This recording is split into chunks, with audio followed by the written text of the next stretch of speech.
Quand je prends dernièrement les propos d'Emmanuel Macron sur l'Afrique, eh bien, tout Africain conscient devrait donc comprendre très vite tout ce qu'il a pu nous dire et qu'est-ce que ça signifie.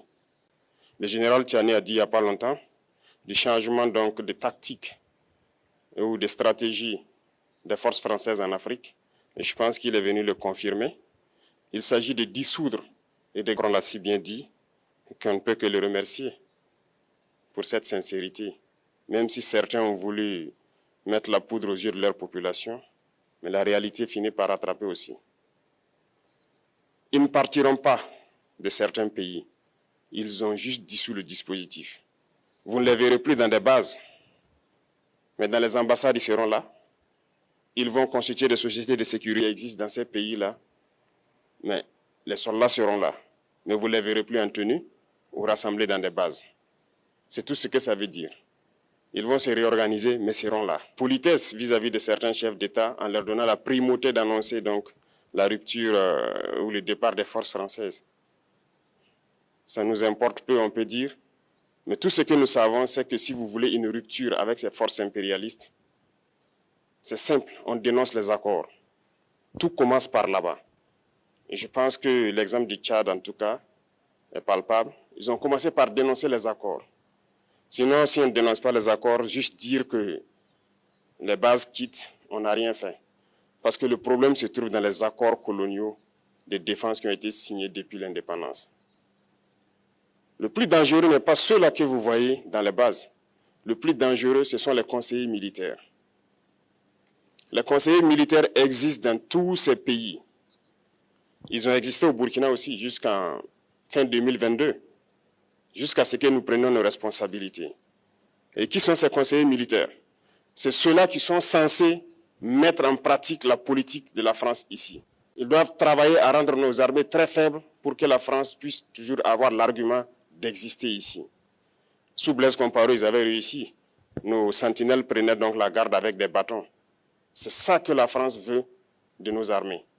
Lorsque nous arrivons à cette étape, nous n'avons pas le choix que de vouloir qu'ils viennent s'installer. Mais l'armée burkinabé a réussi à un moment donné à se débarrasser des conseillers militaires. Malheureusement, je pense qu'en 2019, après l'opération Otapouanou, où ces Français ont vu que l'armée burkinabé avait encore une capacité de réagir au terrorisme, ils ont appelé les chefs d'état-major en France, ils l'ont instruit de reprendre les conseillers militaires dans toute la structure. Eh bien, il n'a pas accepté, mais au retour au pays, les politiques l'ont instruit d'accepter les conseillers militaires. Et c'est là que les conseillers militaires sont revenus dans l'armée burkinabé en 2019. Avec toutes les conséquences qu'on connaît, l'armée était en train de disparaître dans les années 2020-2021. Et d'ailleurs, c'est le moment où beaucoup de militaires ont dû déserter parce qu'il n'y avait plus d'espoir. On était en train de s'effondrer. Voilà un peu comment ils travaillent. À l'état-major général des armées, dans tous les états-majors d'armée, dans les écoles, c'est eux qui sont censés nous dicter la politique de notre armée. C'est eux qui nous disent combien recruter, quand recruter et qu'est-ce qu'il faut en faire. Ils sont dans les écoles pour nous dire comment il faut les former et ainsi de suite. Tant que ces conseillers militaires sont là, vous n'êtes pas indépendant. Votre armée aura juste l'apparence d'une armée qui sera là en train de faire des parades, du cirque. Mais lorsque viendra la guerre, vous vous rendrez compte que la parade, c'est une chose, mais la guerre, c'est une autre chose. Il faut rompre les accords. C'est la seule façon d'avoir une armée indépendante et se construire, être fort. Mais beaucoup de gens ne le comprennent pas peut-être. Et même avec ces accords, la France choisit dans nos États des élèves officiers pour aller les former. C'est à travers ces mêmes accords. Mais en réalité, ces officiers qui partent se former pour la plupart, pour la France, ils viennent pour servir l'État français dans leur pays. Ils ne viennent pas pour servir nos pays. Ils les forment pour qu'ils viennent servir les intérêts de l'État français. Au Burkina, qui ont été formés en France, ont été immédiatement contactés pour leur dire que c'est le moment de se mettre en action parce que vous avez été formés pour ça, pour servir les intérêts de la France.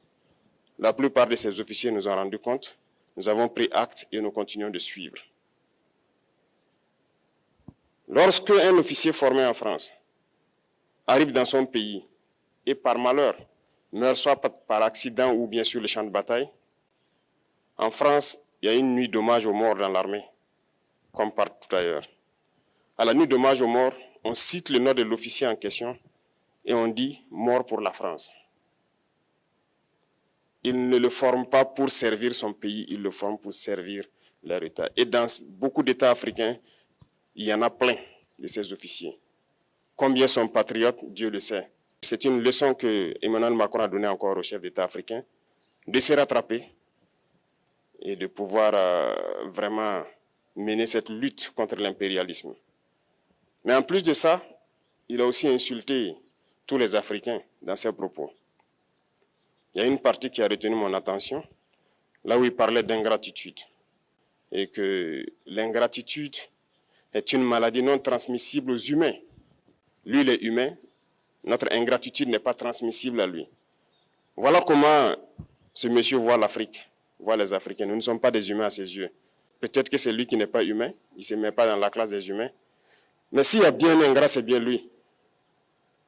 Je pense que s'il n'est pas athée et qu'il prie, à chaque matin qu'il se réveille et qu'il prie, il devrait aussi prier les Africains. Parce que c'est grâce à nos ancêtres qu'il existe aujourd'hui une France. Il devrait nous prier. À ses yeux, nous ne devons pas être des humains, nous sommes plus que des humains. Ce sont des messages très forts qu'il passe. Moi, je pleure le peuple français. Mais quand même, il est bien pour l'Afrique. Il est un mal nécessaire pour nous. Ceux qui veulent se réveiller, se réveillent. Ceux qui ne veulent pas se réveiller, comme on le dit, on ne peut pas réveiller quelqu'un qui ne dort pas. Les Africains doivent se réveiller. Nous devons travailler à être indépendants, à faire au moins ce que nos peuples connaissent le bonheur. Et la lutte contre l'impérialisme, c'est ça. Il faut décoloniser les mentalités, prendre en compte toutes ces données-là, parce que le monde nous donne tellement d'exemples à voir. Pour eux, il n'y a pas de morale. Ils peuvent vous désigner aujourd'hui terroriste, mais demain, vous êtes un héros, par leur simple bouche. Ils décident de ce qu'ils font. Ils parlent de démocratie, mais ils se font eux-mêmes des coups d'État constitutionnels entre eux. Ils parlent des droits de l'homme, mais ils déciment des populations ailleurs. L'Africain doit se réveiller, l'Afrique doit se réveiller. Et le combat contre l'impérialisme est permanent. Et je vous invite à incorporer ce combat, à travailler en sorte que nous soyons réellement indépendants, que nous soyons autosuffisants et que nous puissions nous développer, connaître le bonheur, ce à quoi notre peuple aspire. Merci, je vous souhaite une très bonne journée, une très bonne semaine et une très bonne année. Et que, à la fin de cette année 2025, en faisant la rétrospective, nous devrons nous dire que nous avons apporté un grand plus à notre nation. Merci beaucoup à tous, que Dieu vous bénisse et que Dieu protège notre chère patrie. La patrie ou la mort, nous vaincrons.